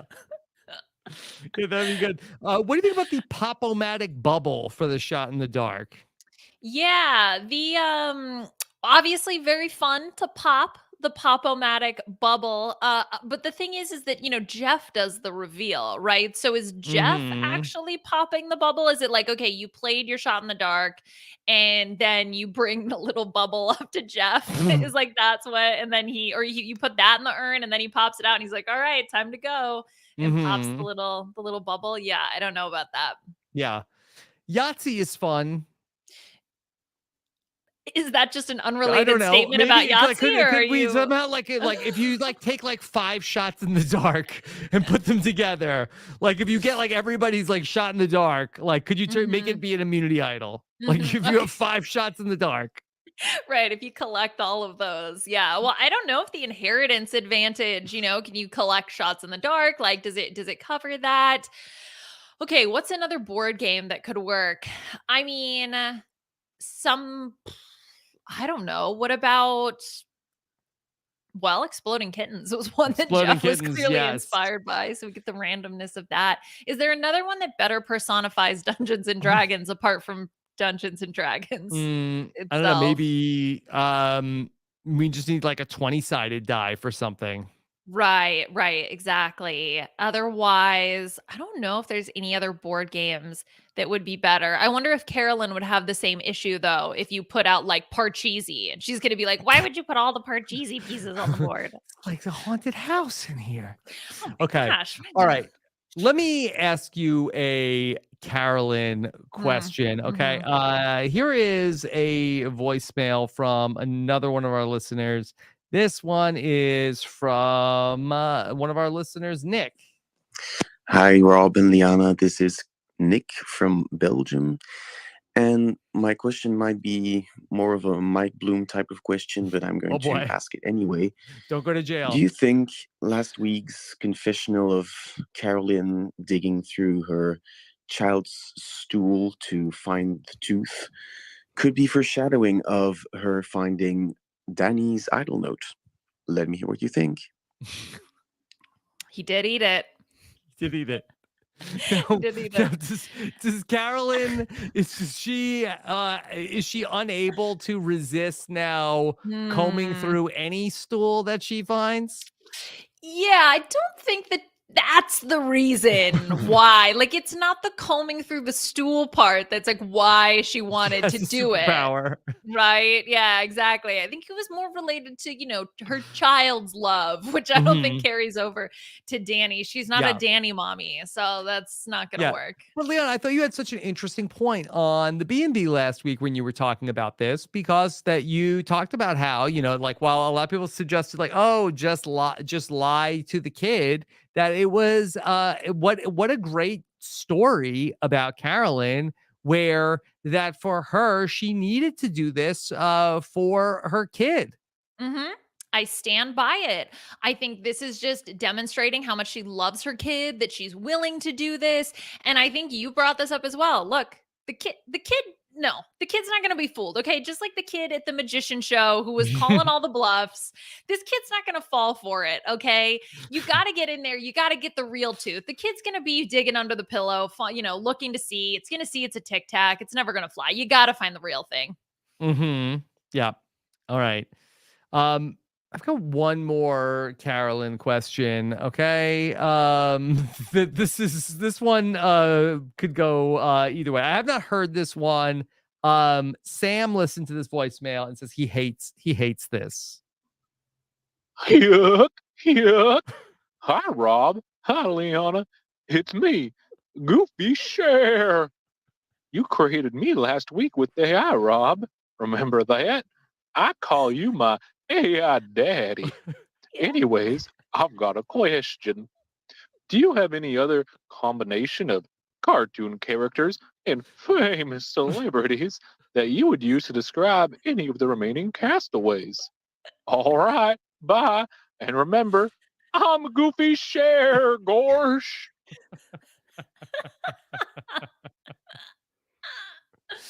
Oh my gosh. I didn't think it needed a voice. But the Dolly nightmare you've created has Yeah, I one feel like now. it should have been more share references. But I Mhm. appreciate it. Appreciate Mhm. the effort. Okay. The well, this I don't know if you have something else on this. I mean, we can actually get to the question at hand. But the Carolyn confessional about her wearing two different shoes. Mm-hmm. Do we have anything to talk about with that? I don't know how that Yeah, fits I into do the Goofy Share lore, but Yeah, I do have that in social media coming okay, up in a great, moment. great, Yeah. good. I'm glad we'll get to that. Yeah. Yeah. So okay, so wait, the question was about two other combinations. Mm-hmm. Oh, the Go Danny ahead. one. Start with Danny. Is Danny Sonic the Hedgehog Okay. and what? Sonic the Hedgehog and oh my gosh, I don't know what Okay. Danny's in a Well, let's league of start his to, own. I think we could loop some of the social media stuff in here Okay. because Sam, could we bring up the because Danny's already comparing himself to an Mhm. actor. Okay. Sam, could we jump ahead to that? Okay. All right. So let's see what from Danny himself on social media. Okay. Danny has an Instagram post, and let me see if I can blow this up to read it. Okay. Could you show me the text, Sam? He says to celebrate the honor of Player of the Week by @AllWinnersSurvive. Boy, that must be more coveted than the fishy these days. The rules are simple: post a picture of yourself doing your best Robert De Niro face, and the hashtag Breathe Tribe. Tag and shout out two of your friends as well as All Winners Survivor, Bryson Wen present, and Survivor Fact Checker. The funniest / best pick impersonating the legend gets 3 Breathe Tribe buffs sent with love from your boy. Winner announced before the episode 4. Hashtag Survivor 44, hashtag Survivor, hashtag buff, hashtag Robert De Niro, hashtag on the house, hashtag breathe in with Danny. @buff_NA, @Robert De Niro Daily, hashtag Bryson Wen present. Okay, Jill. I like the hashtags. Yeah. Okay, yeah. Jill. De Niro. Okay. Sonic the Hedgehog meets De Niro. He's already doing it. I love his own giveaway. Mhm. Is the 3 breath Yeah. tribe, is that like his thing? I think so. I Okay, believe that. I know okay. he does breath work. Okay. So, boy, Liana, I mean, could we get some Robert De Niro quotes from Danny? Like in Danny voice. No one can do it. Danny does have I really mean, good facial expressions though. Yeah.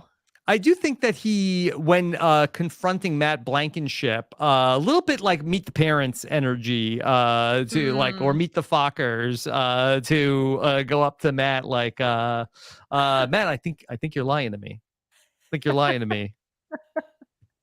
I have Yeah. nipples. Can you milk me? Oh my God. I would actually love to see that conversation. I'm hoping that's a secret scene that we'll get to see Mhm. next week. Yeah, it's not a Wait. comparison that I immediately thought of, but now, I mean, looking at the pictures, obviously it feels like a spot on Not comparison. you find your inner Merlonio. Can I recall a Survivor competition contest like this? Put on by himself. Yes. Well, did you submit a picture? Yeah, Okay, we're just work gonna on my just De screen Niro grab. face. Yeah. Okay, yeah. We'll just we'll include that. We'll submit you. Mhm. See if we can get you a buff. Yeah. Okay. We'll work on our De Niro quotes. Okay. Well, I'm just the only one that's popped in my head is like, you talking to me? I don't Talking to know. me? Talking You to me? talking to me? So, all right, boy. Nailed it. There you go. All right. Let's continue on with our social media because let's talk about a moment from the episode that Liana had referenced. At the opening of the episode, Carolyn talked about how well she was doing following the tribal council where Helen got voted out. And she had this to say. I'm playing Survivor. I'm doing good. And with 2 different shoes. And with 2 different shoes from Carolyn. So I do feel like that Carolyn has said in a couple of episodes also, she's like, I'm playing Survivor, which I love saying, because she said it last week also about how she was playing the game that same sort of way. But all right. So she said she's wearing 2 different shoes, Liana. Do we have any sort of reason why Carolyn is wearing 2 different shoes? I have no idea. And I love that it's just a throwaway part at the end of her sentence that is even hard to hear. That the first time I watched the episode, I was like, did she say something about shoes? And then I only got it on the rewatch. So many questions from this. 1, did she start with 2 different shoes? 2, where'd she get an extra shoe? Did she take it from Helen? Did she find it somewhere on the beach? So, Leon, I could have sworn on the B&B this week that Mike mentioned that it was Bruce's shoe, but was that just speculation from Mike? I think that was just speculation from Mike. Okay. I don't think that he knows. I mean, he can fact check the whole situation. He knows a lot.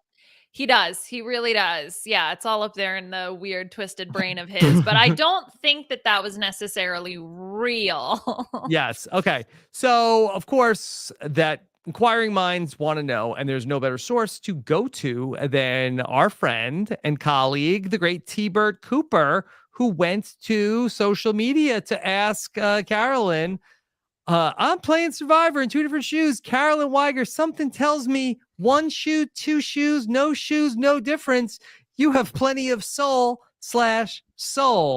And Carolyn responded, OMG, I had no idea I even said that. LMAO. I had to watch it again to hear it. So it seems like it's even a surprise to Carolyn. Yeah, good. Well, we're all on the same page then. Carolyn and the rest of us had no idea.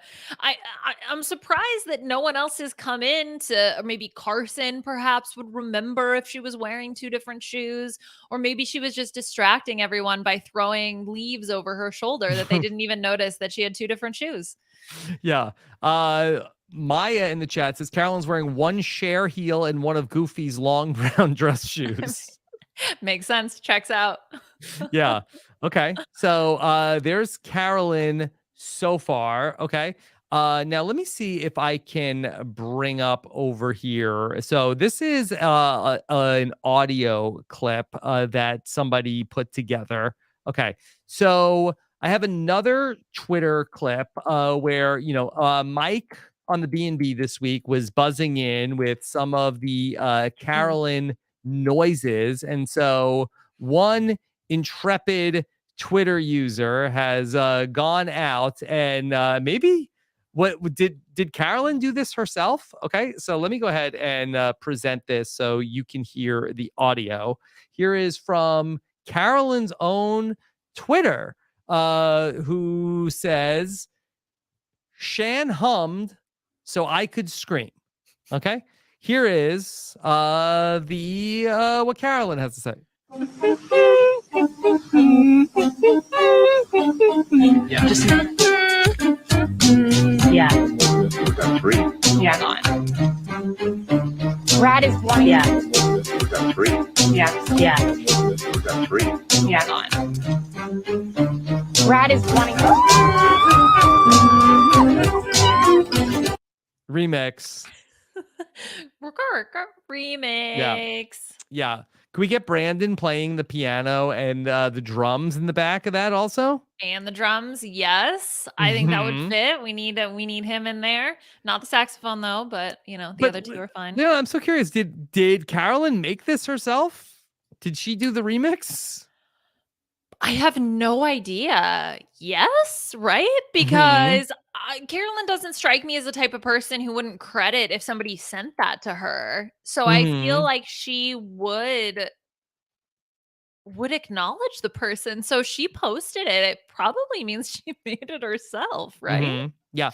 Is there any sort of, do we need to decode? Is there any sort of game within the game of Carolyn's emoji usage here? Purple heart, emoji face with sunglasses twice. Rainbow, I'm not sure that emoji. Unicorn, and then is that Key lime pie? Key lime pie. Key lime pie.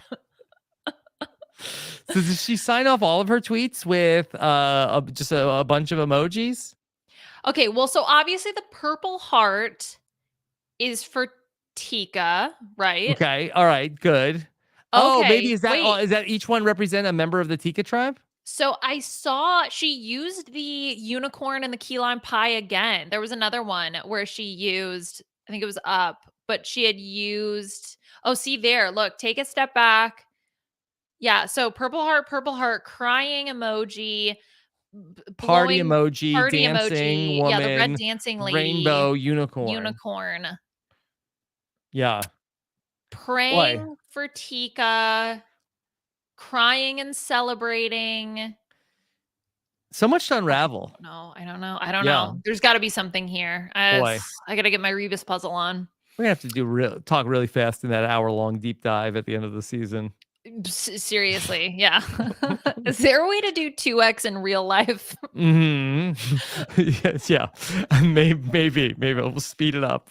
Just release it at 2x. We'll release it at 2x, and then the trick is that you use slow your it down. decoder. Yes. Everybody listens on 0.5 speed. Exactly. Yes. Put an hour-long podcast on 2x and listen to it on 0.5 speed. Trust us, it'll work. It'll work. Okay.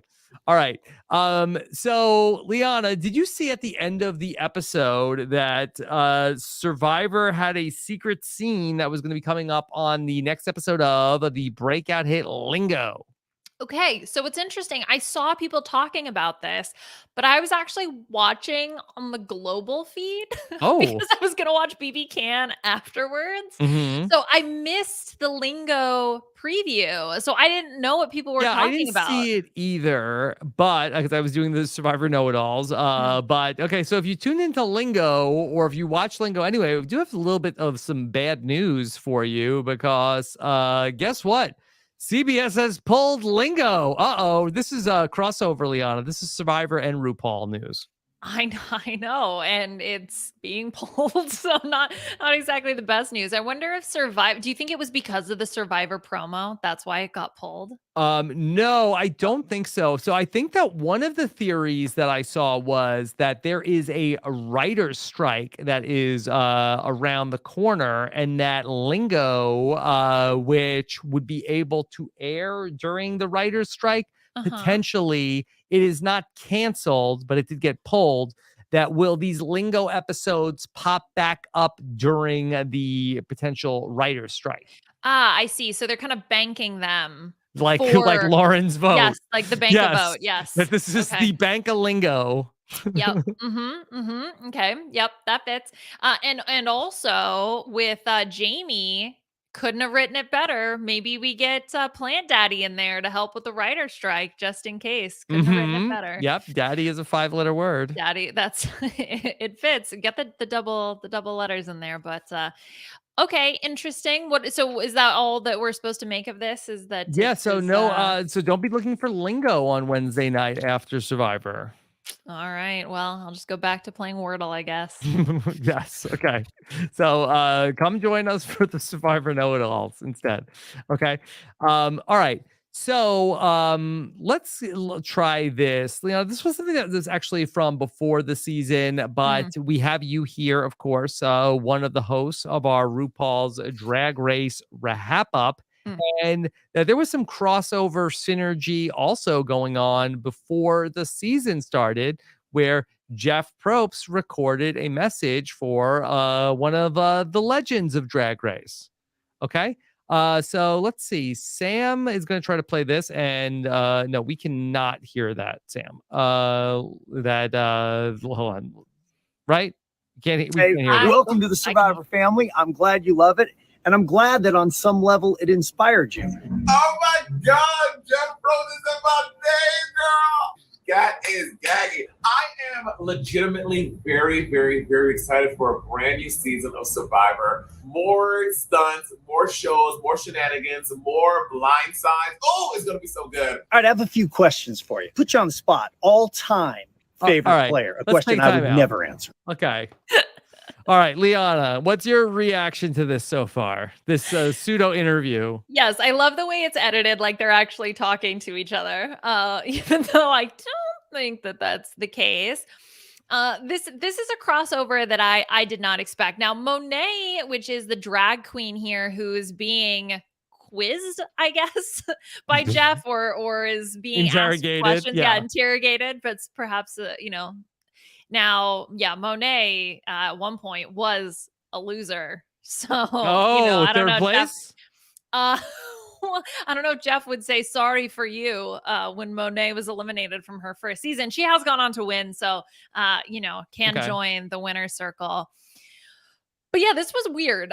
I mean, I know they're under the same umbrella now, but it just feels, drag started as this tiny little show. I mean, Drag Race specifically started as this little tiny show on Logo. And so now to have Jeff talking to Monet is just, did not have that on my 2023 bingo card. Okay. Favorite player for Monet Exchange. Have you watched this before, Liana? So I have seen it, yes, but it's been a while. I watched All it right, when let's it first see. came All out. right, Sam, let's see who's Okay, I know you asked for one, but I have some caveats because I have three favorite players, okay? Number one would be Parvati. I also love Cerise. And three, Sandra. Sandra is the double winner Love of Sandra. Survivor, and she's the queen. Queen stays queen, baby. All right, you're in a challenge. You've got the physical part where you're climbing up the wall or whatever, or you have the puzzle. Where do you try to get yourself? time out. Which Time out. part of that? Don't say sit out, Monet. Just don't say sit out. Do Just not pick say one sitting. part of the challenge and say you're gonna do it. Do not say you're gonna sit out. Please. Please. Okay. All right. Let's see, Sam. Are you going to be better at? Oh, let me tell you something. Okay, I think I would really excel at the physical challenges. Also, Right a answer. chance to dive off of like a platform that's 20 feet in the sky in Fiji. Yeah, I want to do that, and I'll be really good at it. All right, I want you to just think about this one before you answer. Okay. Really, how would you do on the show? I think I would do very well. If not win, definitely top two for sure. All right, one more. What's your favorite moment from all 43 seasons? Boston Rob season when he won, the way that he manipulated those people to never send the game home, him being the biggest threat, the obvious winner, and how they were afraid. It was a masterclass in how to make people serve you. Yeah. I look forward to meeting you in person one day. And in the meantime, Wow. I hope you enjoy the premiere of our new season, Survivor 44. I'm a cast on this. Is this my casting video? Did I get on? Hey, Monet Exchange. Okay. That's boy- look, Monet had a good answer with the look. Yeah. I want to just compete. I want to live for the experience. These Jeff are loves as that. Leon, these are as natural as the Mike Bloom preseason interviews of tell us who your favorite moment in Survivor history, Monet. Can't even tell. Yeah. Yeah. I mean, at Boy. least Monet didn't have to make up a phrase. Yeah. Boston Rob like dunking on the Redemption Island people. That Monet losing a little street cred. Yeah, let's look. Had a great answer to the favorite players. Not so great answer to the whole Redemption Okay. Island thing of it But all. Liana, this was not all. Jeff Probst had another specialized fan video that he made before the season. In addition to Monet, this one got a little less attention. Do you recognize this gentleman? Well, do my eyes deceive me? Is that the young Sheldon? Yes. Okay. Young Sheldon is here. And apparently young Sheldon is also a fan of Survivor. Okay, let's see what Jeff has to say to young Sheldon. Oh God, Jeff Probst. Yes. Oh my God. Yes, Jeff Probst. Ian, what He up? said my name. It's Jeff Probst from He said my Survivor. name is Jeff First Probst. of all, congratulations on your success. Hold on, time Very, out, very- Sam. Boy, I didn't know. I wasn't ready for young Sheldon to go nuts. I hadn't seen this one. I was not surprised, or was surprised. Oh my gosh, what even? Whew. Okay. Mhm. Boy, that's the kind of excitement that gets you on the show. Yeah, I mean, Jeff saying those magic words and young Sheldon just so excited. Okay. All right. Let's go back to young Sheldon Mhm, reacting to mhm, Jeff. mhm. Very Okay. cool. And secondly, congratulations on Living Survivor, because next to your show, I mean, come on. I love that Aunt Beth got you into it. I love that you watch as a family, and I love that you dream about being on the show, because you're not that far away. Airdrop Age-wise. myself. A few more years, you could be out there. And the question is, would I be snuffing your torch? I know you're saying no right now, but I mean, it happens to most people.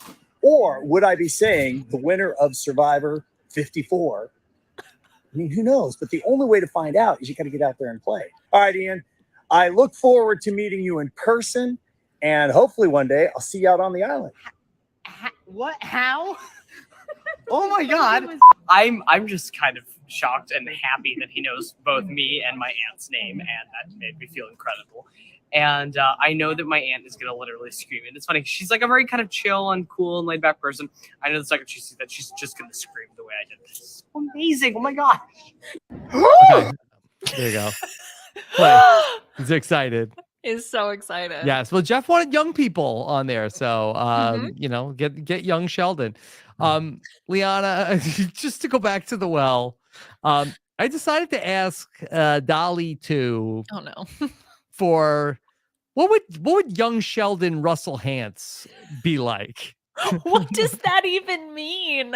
Well, maybe you can show us. I can show you. Could you describe young Sheldon Russell Hantz here? Looks like he's winning an Emmy. Okay, yeah, he's he's at the Emmys with some type of parental figure, perhaps the Russell daddy, I guess.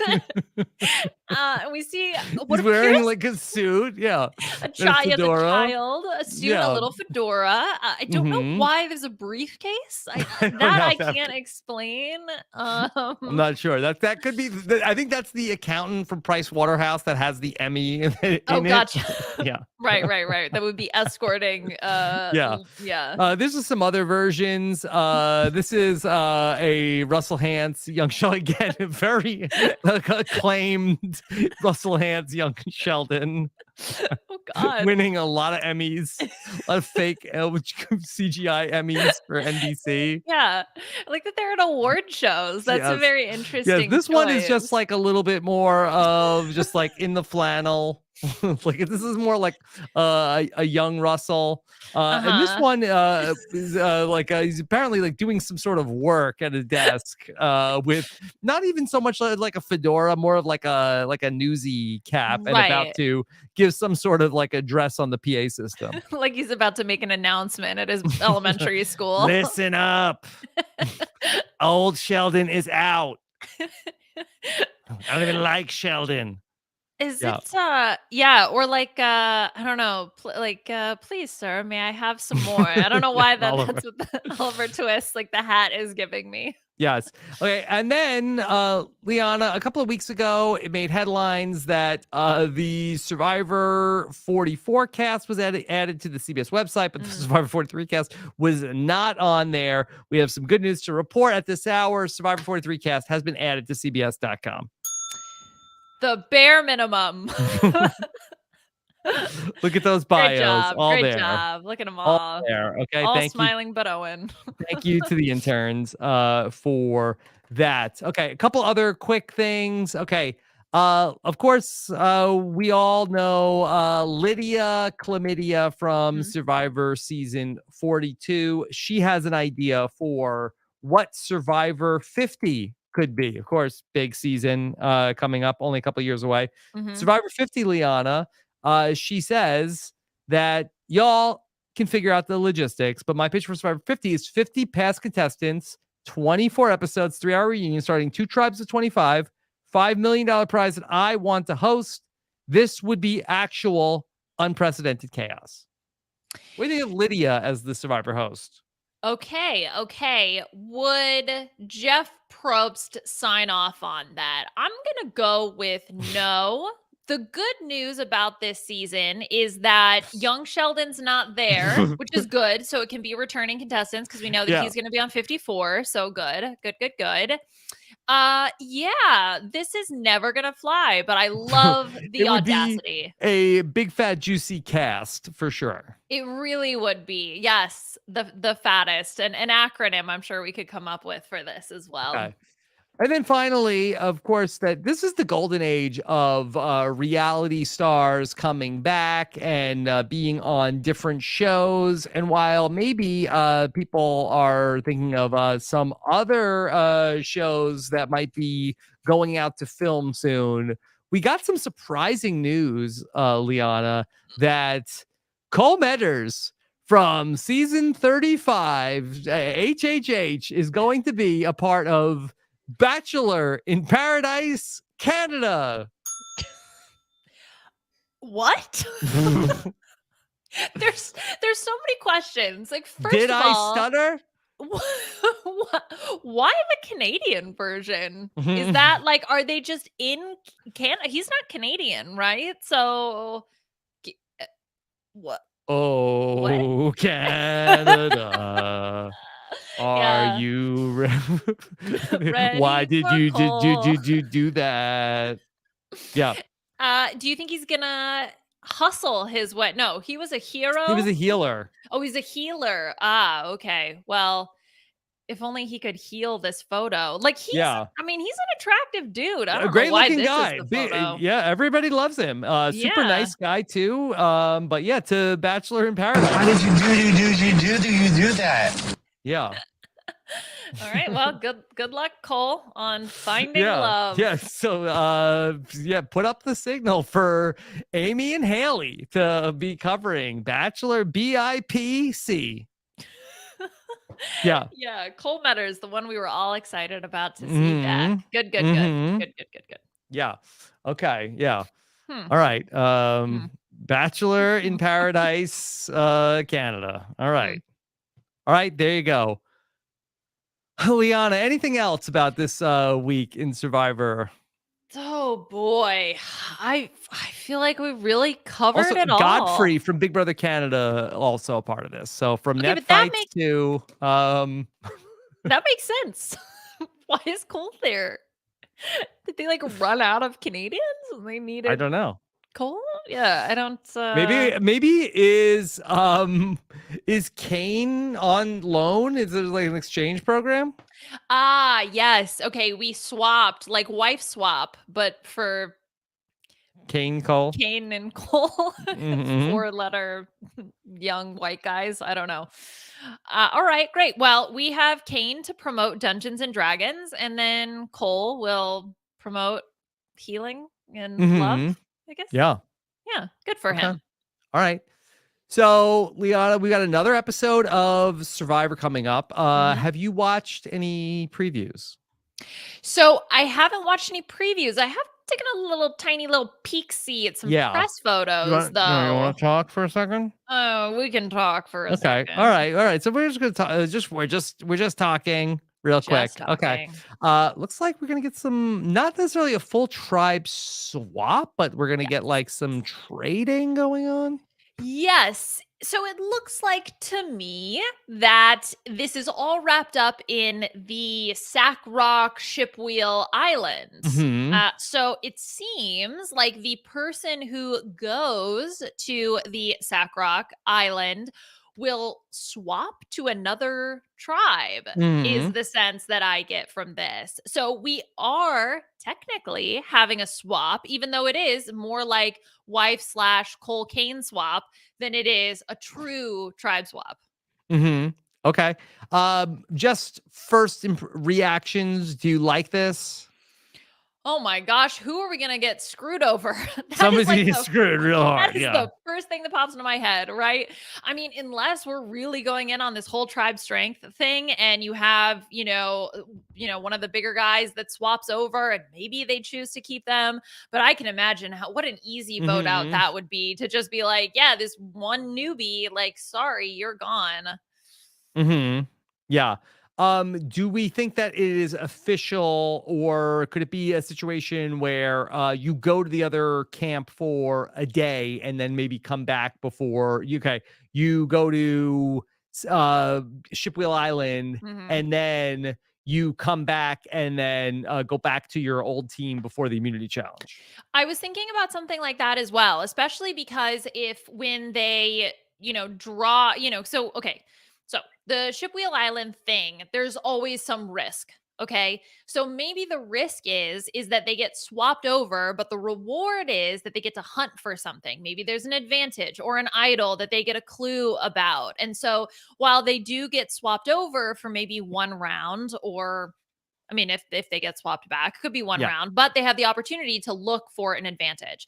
So I think that there's going to be some pro that comes with the con of being swapped over to another team. Whether or not that means they get to go back, I do think that there's probably some type of advantage that is wrapped into the whole thing, which would also make sense of trying to protect them if you're going to literally just swap screw somebody. So I'm hoping that it's not as obvious or as black and white and simple as what we see from the previews. Look, it's something different. We all complained this past week that Survivor, there's no swaps, that they do the 3 tribes. At least this is something different. So let's see how it plays out on Wednesday before we preemptively complain about it. But my initial reaction is, we said hey, stop just doing nothing and keeping the tribes together. So at least this is something. So let's see how it plays out. All right. Yeah. Of course, Liana will be back on the B&B this upcoming week for another week of playing fun and games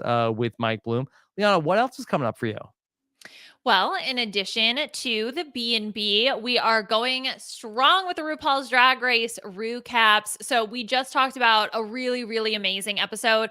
The queens did a rusical of Wig Loose, which is all about a tiny town where drag gets banned. Sounds familiar. Yeah. Is it a true story? It's based in fact.